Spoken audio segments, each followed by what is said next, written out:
Bueno, ya estamos en el café de Diario 55 y para nosotros es de gran satisfacción tener, aunque ya de manera virtual, a uno de los profesionales que con su juventud ha demostrado una gran capacidad.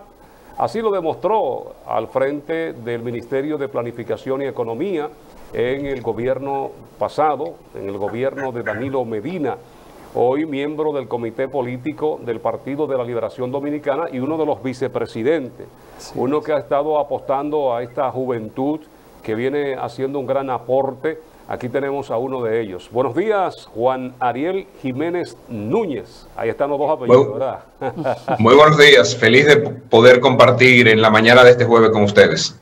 Decir más que nada que Juan Ariel ha mostrado hasta hacía tan corto tiempo que creo que pasó de ser el hijo de un alto funcionario del partido y del gobierno a destacarse, porque más que nada ha tenido posturas de mucho nivel. Lo hemos visto en este proceso de cómo este joven con tanta profesionalidad, y yo decía a un amigo el otro día, wow, si los candidatos que están terciando para ser los candidatos del PLD tuvieran un poco, que también un llamado a Juan Ariel para que unas clasecitas a esos candidatos de cómo manejas los temas con la altura, como si fueras un estadista. De verdad, quienes no tenemos coincidencia con el PLD, tenemos que reconocer que tus intervenciones muchas gracias por esa valoración, de verdad en que este sí. proceso, no, porque hay que valorarlo. A veces te hemos visto hacer una oposición constructiva y hemos visto a otros que aspiran a ser presidente como dando tumbo. Bienvenido al café de Diario 55. Muchas gracias por la invitación. Feliz de compartir con ustedes. El gusto es nuestro. Juan Ariel, vamos a iniciar con la locución del presidente, tomando en consideración que tu fuerte es la economía.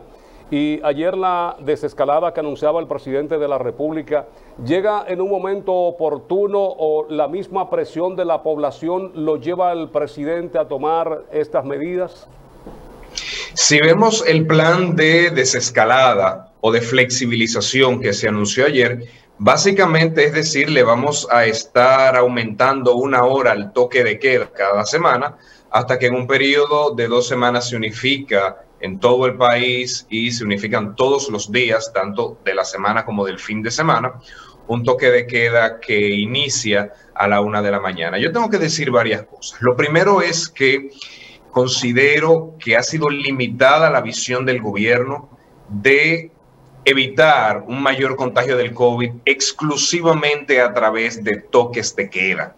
Hay muchas otras medidas que son de especial importancia, sobre todo en esta nueva etapa donde la gran mayoría de las complicaciones se están dando con las nuevas variantes del COVID. Por ejemplo, el no exigir pruebas PCR en los aeropuertos, el no realizar pruebas ya sea de PCR o de antígeno en los aeropuertos, dificulta la capacidad del país de evitar que por nuestras fronteras entren las nuevas variantes, la brasileña, la india, ahora se está hablando de una que se le dice la Epsilon. Entonces, eso no lo remedia un toque de queda. Eso ayuda es que controlemos mejor las fronteras terrestres con Haití, marítimas y aéreas, que son la de mayor importancia. Eso es lo primero. Lo segundo es que gran parte de la queja que se ha tenido es que los toques de queda se anuncian y se cambian con mucha facilidad, sin tener un plan que permita a los negocios poder planificarse, lo cual afecta los inventarios. Entonces, lo anunciado ayer, a mí me hubiese gustado más que estuviese basado en indicadores epidemiológicos. Si se da este nivel de contagios, si se da este nivel de uso de UCIs, entonces flexibilizamos o mantenemos. Esas serían, digamos, las principales observaciones que tengo, pero yo debo de reconocer que el gobierno está manejando una situación muy difícil. Hay lo que se llama fatiga del confinamiento, lo están viviendo todos los países. República Dominicana no es la excepción. Entonces, también hay que estar conscientes de que hay mucha presión de la población.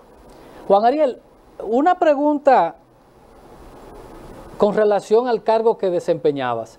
República Dominicana, la economía más grande de la región, la economía que más crece. Tú que manejaste el término de economía, planificación, desarrollo, ¿qué nos ha pasado en nosotros que crecemos, somos los más grandes del área, pero tenemos situaciones como el país con la movilidad social más pequeña? Organismos internacionales dicen que República Dominicana es uno de los países para ser niños o para ser adulto mayor.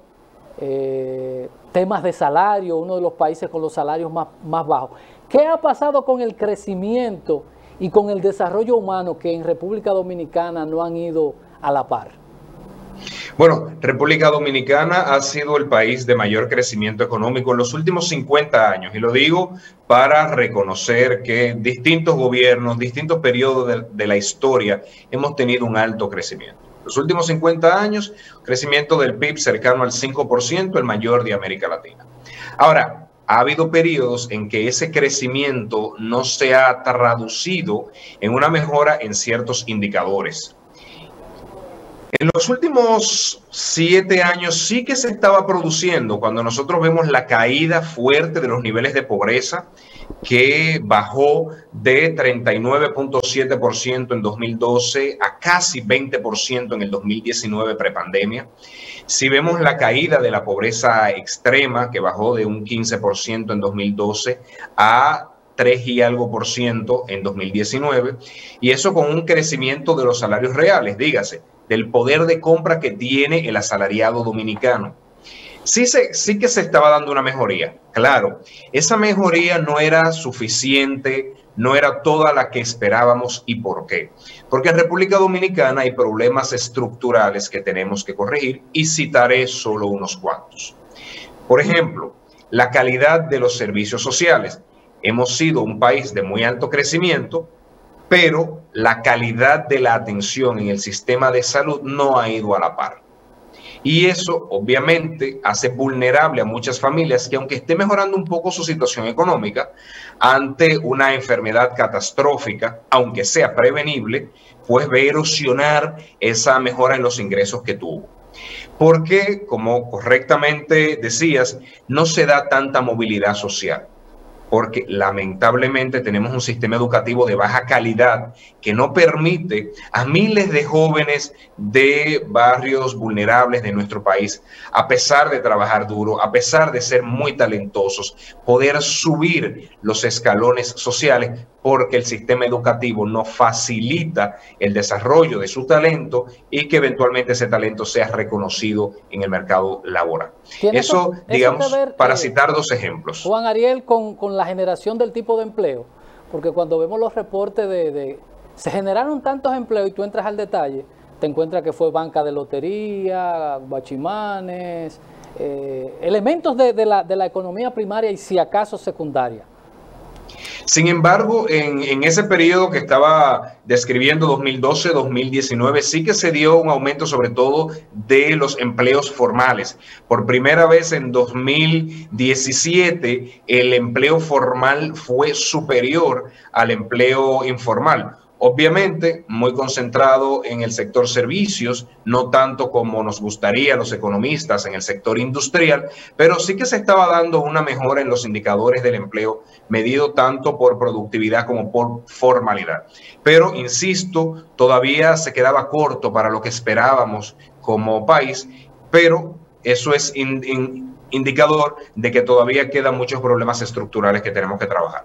Juan Ariel, ¿cómo podemos hablar de un crecimiento económico cuando a la vez estamos endeudándonos cada día más? ¿Eso en qué periodo? Porque hay dos periodos que son distintos, ¿en la actualidad o en el pasado? No, en estos momentos hay proyecciones por parte del Banco Central de la República Dominicana de que estamos creciendo, haciendo comparaciones, y las proyecciones son iguales que antes para República Dominicana en comparación con países del área.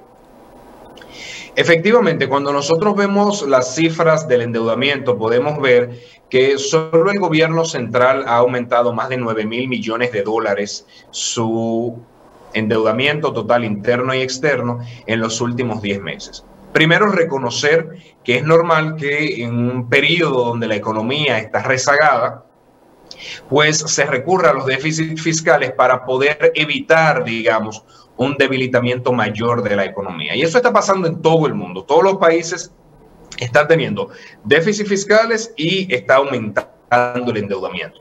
Eso por sí solo, yo como economista no lo critico. Lo que me lleva a ponderar es en qué se está usando ese endeudamiento. Porque cuando dice, bueno, es que nos tenemos que endeudar para la crisis. Es como cuando en medicina se dice, el paciente está enfermo, hay que darle algún medicamento. No, algún medicamento no, el medicamento correcto. Entonces, en economía, ¿cuáles son los medicamentos correctos cuando estamos viendo un problema económico como el que ha generado el COVID-19? 3. Primero, protección a las familias más vulnerables para que puedan, 1, poder quedarse en su casa, 2, para que no se caiga el consumo privado. Y eso explica el porqué la implementación de los programas FASE, Quédate en Casa y para ti. Eso era para decirle a todos esos trabajadores de negocios, de comercios, que le estábamos cerrando las puertas, por ejemplo, con el toque de queda, no importa, aunque tu empresa esté cerrada, yo te voy a proporcionar un medio de subsistencia. Y eso ayudaba a que se mantenga el consumo privado que motoriza la economía. Segundo, ayuda a las pymes. ¿Por qué? Porque son empresas que están teniendo dificultades, ahora mismo no están vendiendo todo lo que deberían, pero siguen pagando luz, electricidad, alquiler, préstamo, ayudar a esas empresas. Y tercero, un buen programa de inversión en infraestructura, porque moviliza mucho la economía y porque crea las condiciones de la productividad y la competitividad de mediano plazo. Y por eso me he venido quejando de que estamos teniendo unos niveles de inversión pública mínimos históricos de los últimos 30 años. Si nosotros vemos en términos reales cuál ha sido la ejecución del gasto en infraestructura en estos meses del año, vemos que ha sido uno de los más bajos en los últimos 30 años y eso obviamente que me llama a preocupación. Juan Ariel, un informe del otro día de la CEPAL y me apego mucho a estas normas porque a veces cuando uno dice lo vi aquí o lo vi allá, a veces le quieren quitar fuerza a esto. Dice la CEPAL el otro día que en República Dominicana, o se hizo una encuesta, donde la población en su gran mayoría estaba de acuerdo, que en República Dominicana se gobierna para grupos. Esa afirmación, ¿qué te parece a ti? De decir que a veces, tú que fuiste parte de la planificación de un gobierno, de qué tanto impacto tiene el soberano o qué tanto impacto tienen grupos que pueden ser religiosos, pueden ser económicos o cualquier tipo de estos. Sin lugar a dudas que me llama preocupación. La buena política pública tiene que hacer que el ciudadano se sienta parte del proceso, que el ciudadano sienta que se está trabajando por ellos y para ellos.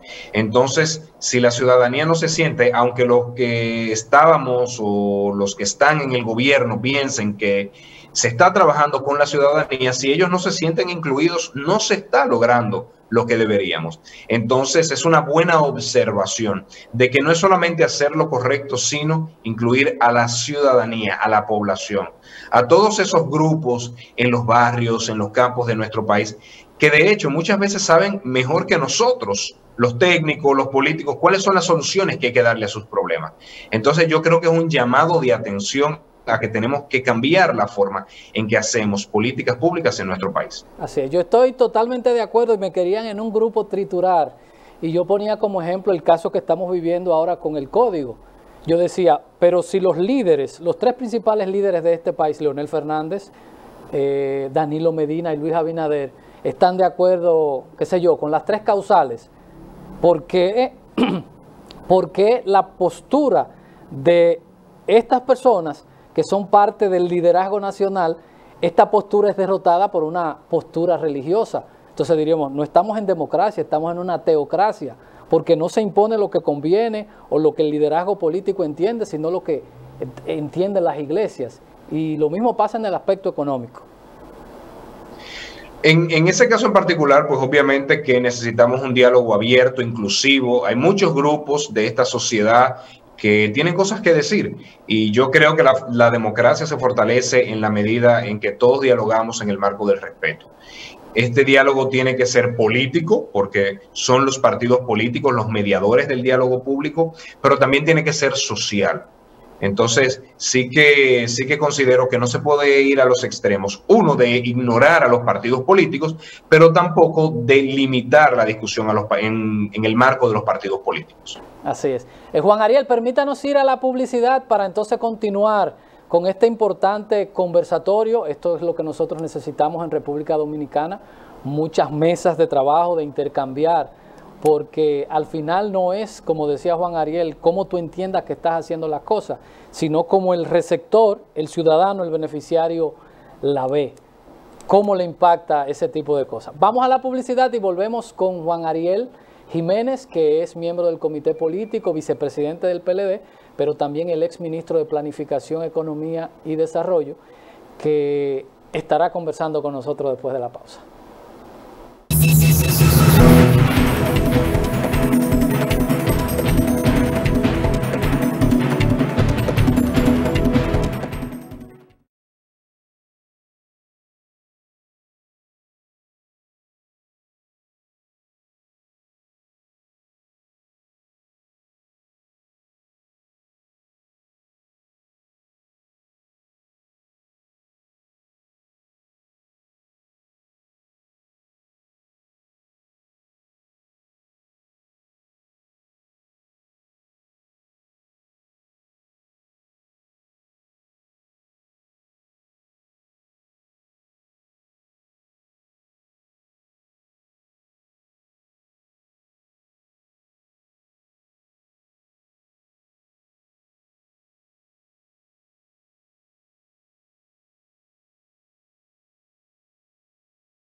Continuamos con el café de Diario 55. En esta mañana conversamos con Juan Ariel Jiménez, economista, miembro del Comité Político del Partido de la Liberación Dominicana, vicepresidente del principal partido de oposición en esta oportunidad en República Dominicana. Juan Ariel, recientemente el presidente de la Asociación de Comerciantes e Industriales de Santiago, ASIS, Sandy Filpo, hablaba de unas 150 empresas en Santiago que todavía no han podido abrir sus puertas, muchas de estas quebradas o esperando el momento para poder comenzar a ser productivos. El Banco Central ha anunciado que de 7 a 8 mil millones de pesos vuelven otra vez para préstamos, pero la pregunta es, ¿dónde se queda este dinero? ¿Es un grupito solamente el que lo absorbe o hay oportunidad para que todo aquel que en estos momentos está atravesando por situaciones difíciles pueda tener algo para arrancar de nuevo ante esta situación económica que estamos viviendo? Primero, reconocer que efectivamente en todo el país hay muchas empresas que están pasando un mal momento. Y por eso siempre he dicho que no nos dejemos llevar por las cifras de crecimiento y pensar que todo está bien. No, todavía hay muchas empresas quebradas o cercanas a la quiebra y más de 150,000 personas que no han recuperado su trabajo previo al COVID.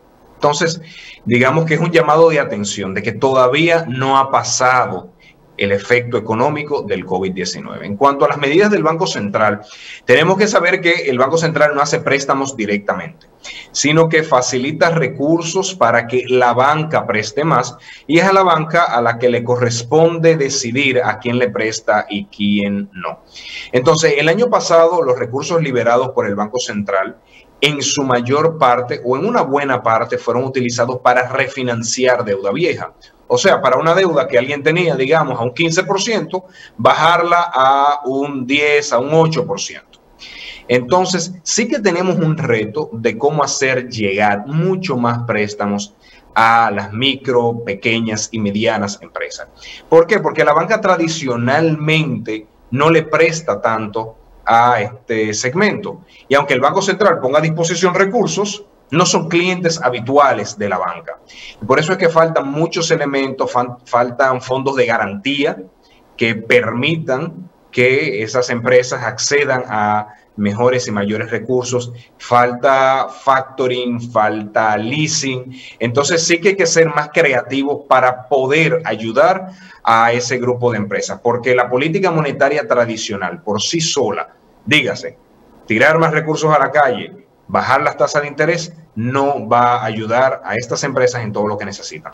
Ahí mismo, Juan Ariel, el gobierno tiene varios organismos. Tiene el Banco de Reserva, que tiene un departamento que trabaja con pymes, pero también tiene la banca solidaria. Y el otro día, yo que soy medio necio con esto, hice una prueba para ver qué tanta facilidad tiene el gobierno central para accesar.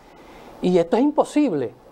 Yo le decía a un amigo que es quien maneja eso aquí, yo le decía, pero un banco comercial me está dando a mí 2 millones de pesos a firma y tú me estás pidiendo como Estado a mí unos requerimientos de cosas que es imposible, que yo sí te la pudiera buscar, pero una pequeña empresa no la tiene.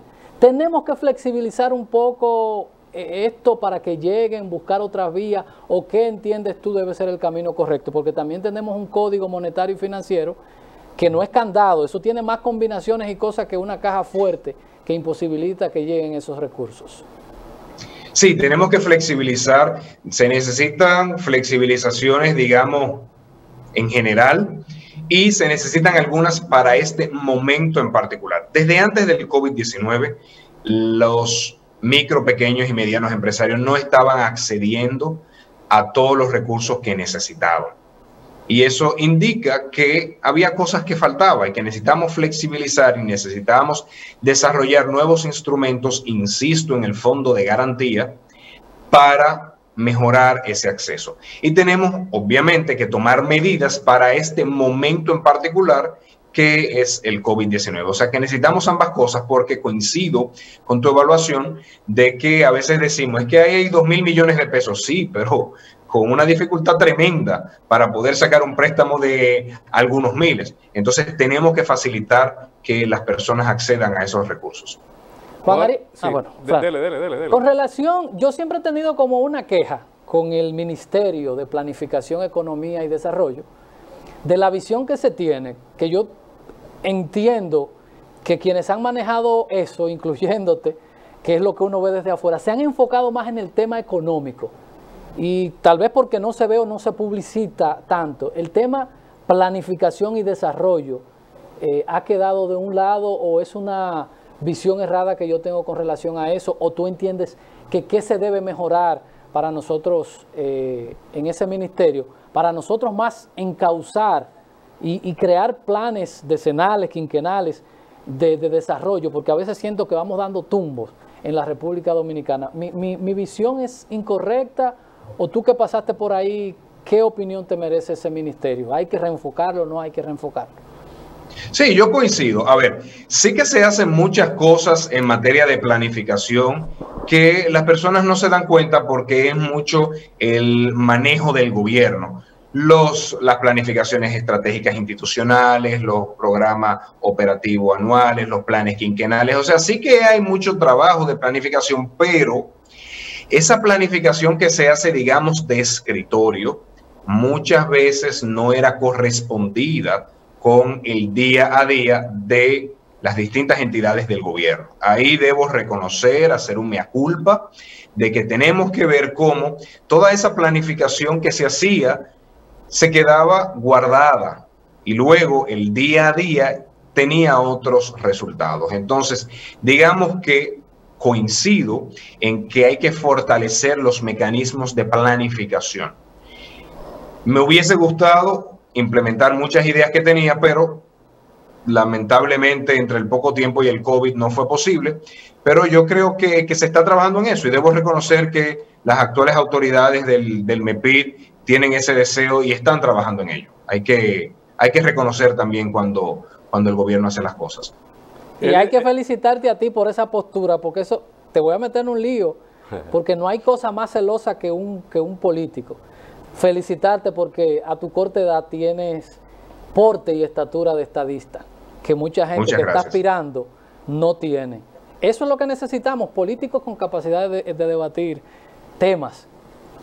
Fran Rodríguez. Cuando asumiste, Juan Ariel, el Ministerio de Economía y Planificación, Desarrollo en la República Dominicana, se estaban creando oficinas de desconcentración en diferentes puntos del país. Aparentemente, ¿estas fueron anuladas en tu gestión o tú le diste seguimiento? Sí, lo puedo explicar y en su momento di las justificaciones, varias cosas. Primero, a mí me preocupaba mucho todo el gasto corriente que eso iba a generar, cómo eso iba a devenir en una contratación masiva de personas, en agua, luz, teléfono. Yo creo que el Estado tampoco puede ser tan grande, sobre todo con gasto corriente. Me gusta mucho más el gasto de capital que crea condiciones para la actividad productiva. Segundo, entendía que mucha de esa planificación se podía hacer desde la sede central con visitas frecuentes al territorio, porque República Dominicana no es un país tan grande. Entonces, se puede localizar, se puede desconcentrar la actividad pública sin que eso conlleve crear oficinas. La fiebre no está en la sábana. No es en contratar personas y tener un local que están las cosas, es en la toma de decisiones. Y tercero, por el momento electoral que se estaba viviendo, personalmente no quería tener la presión de nombrar personas para fines políticos. Entonces, por eso, en ese momento decidí cerrar las oficinas y si me tocase ser ministro, mantendría que la planificación se territorialice sin que eso conlleve a abrir cosas, contratar más gente, no. En el MEPID a nivel central se tienen los recursos suficientes y las personas con la capacidad para realizar esa territorialización de las políticas públicas sin que llenemos el país de oficinas y de nuevos contratados. ¿No da eso, que es el pleito de nosotros, los que estamos en provincia siempre, de que ustedes dicen, no es que los cheques se hacen allá? Y la realidad que a veces tenemos cuando se forman esos grupos que a veces son tan homogéneos que no permiten ver lo que sucede. Es decir, yo tengo el Distrito Nacional, pero la realidad de Santo Domingo Este es diferente, o en el caso de aquí de Santiago tengo una realidad en el casco urbano diferente a lo que sucede en el Limón de Villa González, en Navarrete, que es a veces lo que se busca, que tener como una visión más separada. ¿Cómo lograr eso, Juan Ariel, que tú dices, desde una sede central, cuando tenemos realidades sociales, económicas tan distintas en un país que es un arcoíris, que es un tricolor de muchísimas cosas? Yo coincido con el diagnóstico. Si nos mantenemos con los mismos grupos de personas, con la misma visión, no incorporamos esas necesidades, esas aspiraciones que se tienen, no solamente de forma territorial, sino de otros grupos que coexisten aún en el mismo territorio. Ahora, En cuanto a la solución que se le da, bien pudieran tenerse oficinas, y si no se le hace caso al trabajo que están haciendo, no se va a tener soluciones que respondan a esas necesidades. Yo creo que más que el tema dónde está localizada la oficina, sería cuáles son los instrumentos. Cuando las políticas públicas tienen que ser discutidas en el territorio, tienen que, como advertía la CEPAL, incorporar esas visiones de los distintos grupos. Cuando las soluciones son discutidas y validadas con ellos, no importa si se realiza en un lugar o en otro. Lo importante es el contenido, no, digamos, el dónde están localizadas las oficinas. Porque lo más fácil es ponerse a nombrar gente en todo el país y luego no hacerle caso al trabajo que hacen.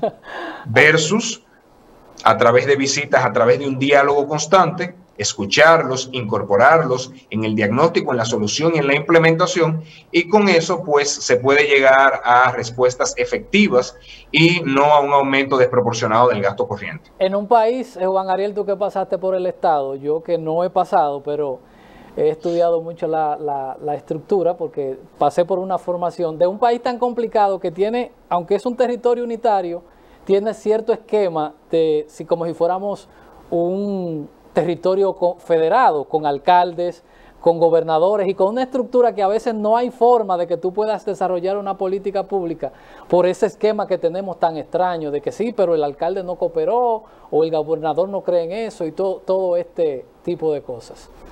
Sí, y hay mecanismos, las agencias provinciales de desarrollo, los consejos municipales, o sea, lo que pasa es que tenemos que acostumbrarnos a tener la humildad y la apertura suficiente para incorporarlos en las tomas de decisiones.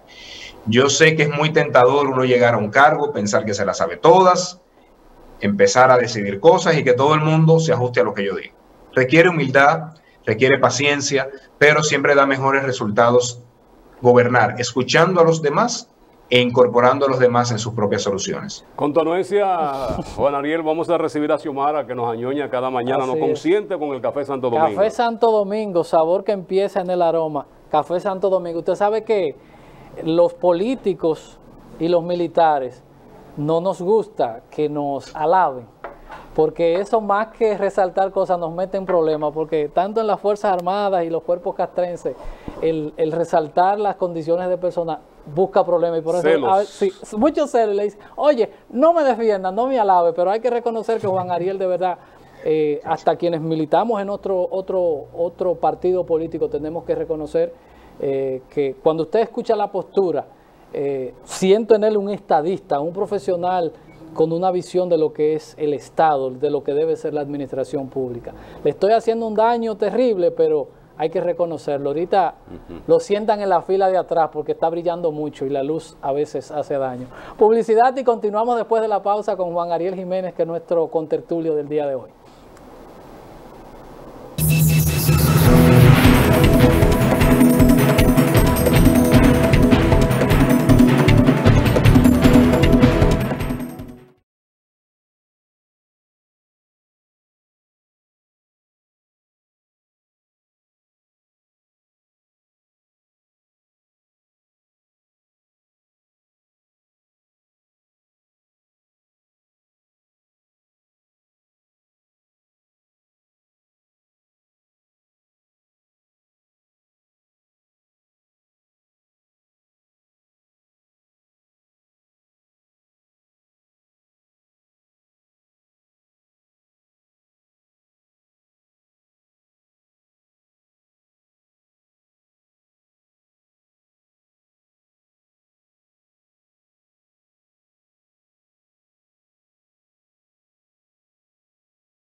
Este es el café de Diario 55, somos el canal de todos, Super TV 55. En esta mañana conversamos con Juan Ariel Jiménez, miembro del Comité Político del Partido de la Liberación Dominicana, vicepresidente, pasado ministro del Ministerio de Economía, Planificación y Desarrollo. Hoy, con una inflación, Juan Ariel, que nos arropa, se habla de revisar los salarios. Recordamos que el último incremento que se hizo en el 2019, la canasta, según el Banco Central, andaba en los 14,000. Hoy hablamos de 26, 27, 28, la más bajita. ¿Tú crees que resuelve en estos momentos un aumento de salario sin que se considere cómo andamos en precios, cómo andamos para conseguir esos artículos? Definitivamente los precios han aumentado mucho, eso no es noticia para nadie. Lamentablemente tenemos una de las inflaciones más altas de América Latina. Cuando se dice que los precios han aumentado de los commodities, de los fletes, sí, eso es verdad, pero por algo somos uno de los países de mayor incremento de los precios en América Latina, porque se han aumentado los fletes para República Dominicana, para Chile y para Colombia. Entonces, ¿qué hacer? Por un lado, el gobierno ya ha dispuesto una serie de medidas, muchas de ellas acertadas, que esperamos que tengan efecto. Yo entiendo que faltan otras cosas, pero sí que hay que reconocer que las medidas que se anunciaron esta misma semana van a ayudar a controlar los precios. Y tenemos que hablar de aumento de salarios. ¿Por qué? Porque cuando se aumentan los salarios y aumenta el poder adquisitivo de las personas, esas son personas que luego van al supermercado a comprar lo que los industriales producen. Esas son personas que demandan servicios que las empresas dominicanas brindan. Entonces, cuando se aumenta el salario, se dinamiza la economía.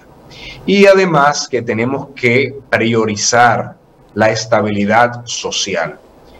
Hay cientos de miles de familias con condiciones muy difíciles que han perdido los programas de ayuda social, que muchas no tienen empleo, que tienen hasta que pagar la PCR, porque se quitó la PCR gratuita, y encima de todo se le están aumentando mucho los precios de la canasta básica. Para evitar mayores problemas sociales es importante un aumento de salario, para que compense esos niveles de inflación. Quizás no sea todo lo que nos gustaría, hay que reconocer que vivimos un momento difícil para las empresas también, pero la dificultad la tenemos que distribuir entre todos. No puede ser los trabajadores que carguen con todo, y por eso yo sí creo que tenemos que hablar de un aumento salarial en este país. ¿General o tú crees que debería ser por sectores? Porque aquí, por ejemplo, tú decirle al sector hotelero, al sector de bares, restaurantes, todo este grupo, decirle, tienen que hacer un aumento en una realidad de casi 2 años cerrados, ¿o crees que debe ser por sectores? Analizar el sector. Sector salud le ha ido muy bien, el sector supermercados le ha ido muy bien, o un aumento general en base a lo que dices, Juan Ariel. Excelente pregunta y gracias por hacerla. Yo creo que tenemos que hablar de un mínimo general y luego adición o de aumento mayor por sector, porque tal como indicas, difícil hablar de grandes aumentos de sueldo a un sector turismo que tiene 2 años golpeado, el 2019 por la campaña de descrédito, 2020 por el COVID, y difícil hablar de un aumento alto a los bares, a los restaurantes que un día cierran, otro día abren. Entonces, yo sí creo que gran parte del aumento debe tener un componente sectorial. Ahí coincido plenamente. Y además porque mucha gente ve el aumento de salario, te hicieron un aumento, pero eso aumenta el costo que tiene ese empleado para una empresa que tiene que pagar más TCS, que va a tener que pagar más vacaciones, que va a tener que pagar más doble sueldo, la provisión de cesantía y de otras cosas. Entonces, eso va directamente al producto porque es un costo, es parte de la producción. Juan Ariel, nosotros tenemos años haciendo presupuestos deficitarios. Hacemos un presupuesto de 1 billón de pesos, cuando sabemos que nuestros ingresos van a andar alrededor de 400, 500. Este asunto que nos ha ido generando, que ya tenemos comprometido más del 70% del Producto Interno Bruto, porque aumentamos los gastos y la economía nos da si acaso la mitad y el resto tenemos para cumplir con los compromisos que buscarlo prestado y tenemos que estar haciendo presupuestos complementarios y cosas. Este esquema que como uno de manera particular dice, no, yo no puedo salir porque el presupuesto no me alcanza o dejo de hacer esto. ¿Qué sucede en los gobiernos que tenemos tanto tiempo con estos presupuestos tan deficitarios, más del 50, el 40% de fuentes externas? Bueno, cuando hablamos de presupuesto tenemos que hablar de ingresos y gastos, porque los presupuestos se sustentan en una estimación de ingresos. Los ingresos fiscales en República Dominicana no están al nivel que deberían estar por varias razones, por la alta informalidad, por evasión, que la hay, por elusión, por numerosas exenciones que se tienen, justificadas o no, cada quien tiene su evaluación. Entonces, digamos que lo que recauda el gobierno no es suficiente para poder dar respuesta a todas las necesidades inmediatas y las necesidades de desarrollo.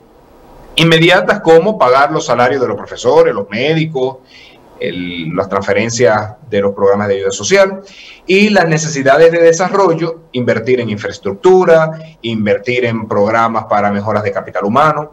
Entonces eso lleva a que los gobiernos se endeuden cada año.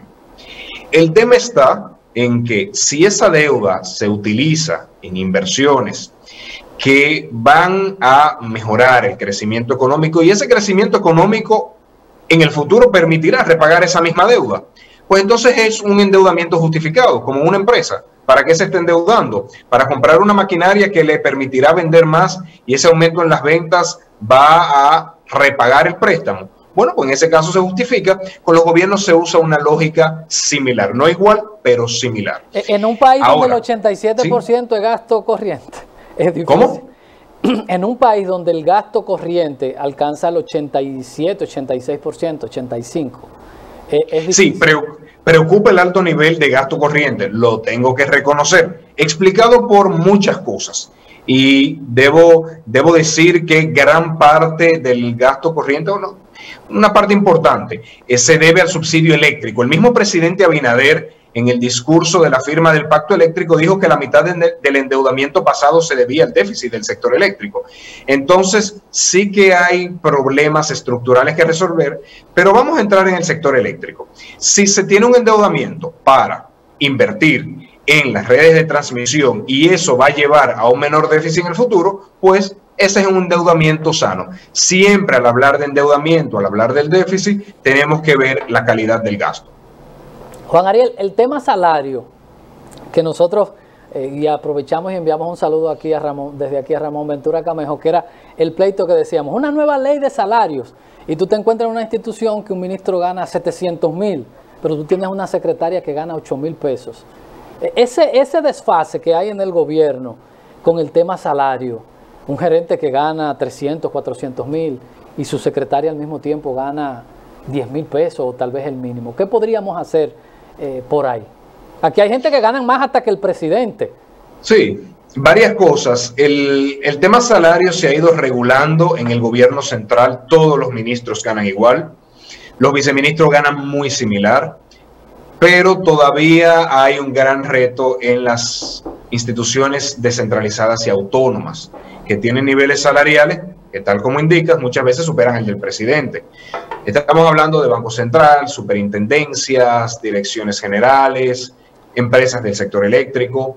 Entonces ahí sí que queda mucho trabajo, y en República Dominicana también tenemos que propiciar menores niveles de desigualdad salarial, y el gobierno tiene que dar ejemplo. Es molestoso que los altos funcionarios ganen tanto más que otros empleados, médicos, enfermeras, policías. En ningún país del mundo ganan igual, no nos llamemos a populismo. El efecto económico presupuestario no sería el mismo. Ustedes tienen 21 ministros y tienen 100,000 profesores. No es lo mismo aumentar a los ministros que aumentar a los profesores. O sea que tenemos que cuidarnos del populismo, pero las desigualdades irritan.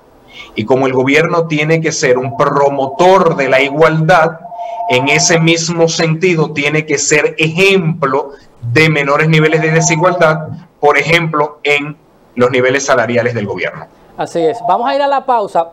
Yo lo digo, por ejemplo, en una escuela, los profesores medianamente ganan muy bien, pero tú tienes, por ejemplo, una secretaria que está fuera de todo ese esquema de beneficios que tienen los maestros.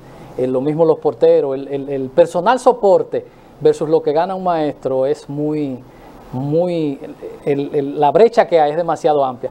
Publicidad, y venimos con la parte final con Juan Ariel Jiménez para hablar en esta última fase un poquito del PLD y todo esto, en la parte ya partidaria, para dejar un poco a un lado el aspecto económico y la planificación y todo esto. Publicidad, y entonces venimos con la parte final, esta importantísima entrevista que hemos estado desarrollando en el día de hoy. Publicidad.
Ya estamos en los minutos finales de este café de Diario 55. Juan Ariel Jiménez está con nosotros conversando. La parte económica, nos vamos ahora ya en estos minutos que nos quedan a lo político.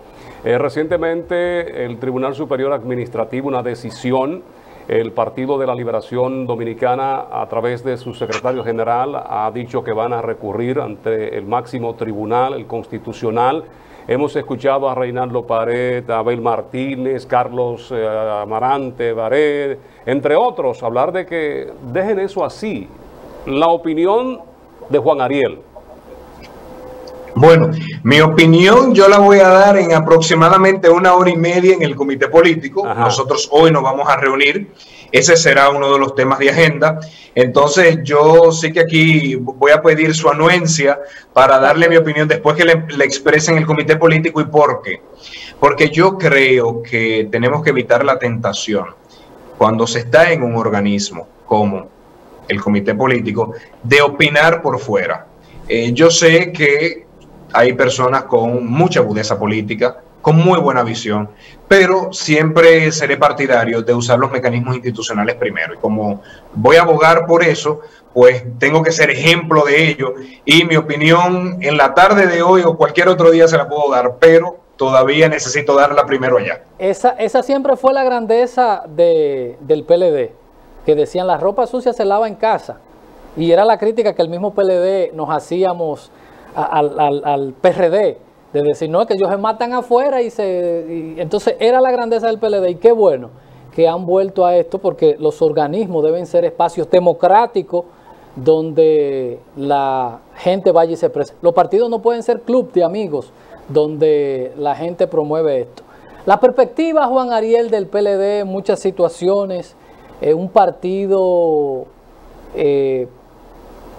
diríamos que se alimenta de la misma fuente que se alimenta el PLD, que es la fuerza del pueblo.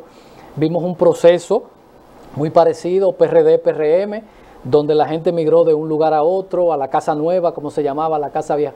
Las expectativas de ustedes con relación a esto, a lo que está sucediendo en materia judicial y todo esto, y los PLDistas con un espacio disponible de aquel lado. ¿Cómo piensan ustedes frenar esto que a cada momento vemos gente juramentándose, situaciones? Ya tenemos a este partido que posiblemente pueda quedar como mayoritario y todo esto. Yo creo que los grandes retos traen grandes oportunidades para uno relanzarse. Nosotros en el PLD estamos trabajando fuertemente en fortalecernos como organización, porque los partidos son organizaciones, quizás de las más complejas.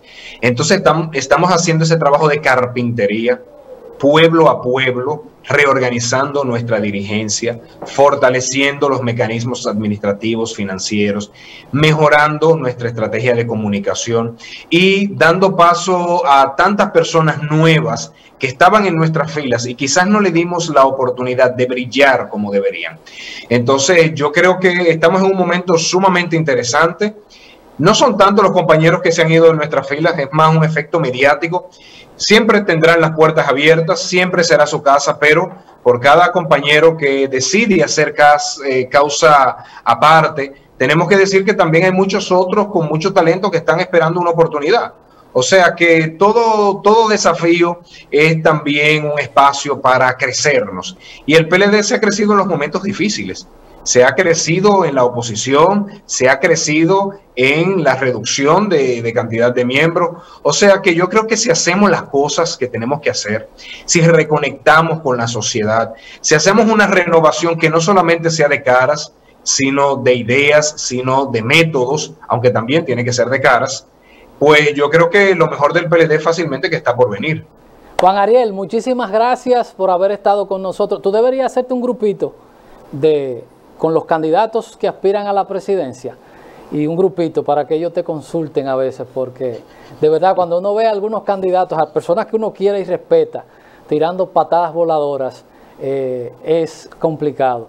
Felicidades, de verdad, te felicito, eres el prototipo de dirigente político al que yo aspiro, que la República Dominicana se llene de todos los partidos, personas que tengan postura y postura clara. Cuando te tocó en el desarrollo de la entrevista reconocerle cosas al gobierno, lo que se llama una oposición constructiva, lo hiciste con mucha altura. Sé que te estoy haciendo un daño porque en los partidos políticos y en las fuerzas militares no se puede alabar a nadie porque eso trae problemas. Pero muchísimas gracias por haber estado con nosotros en el día de hoy aquí en el café de Diario 55. Te agradecemos que hayas sacado esta hora para hablar con el país y con nosotros aquí en esta provincia de Santiago. Siempre la orden. Gracias a todos ustedes en nombre de Fran Rodríguez, Edison Meléndez y todo el equipo. A Juan Ariel, las gracias y éxito. Tiene material, tiene material. Dicen, ¿cómo es que dicen? Hijo de culebra sale larguito. Así que felicidades. Nosotros nos encontramos mañana en otra edición de Diario 55 y el café. En eso deben de dedicarse los partidos, a crear gente con visión, gente con conocimiento, para que sean la cara, la fachada de nuevos partidos políticos. Feliz resto del día.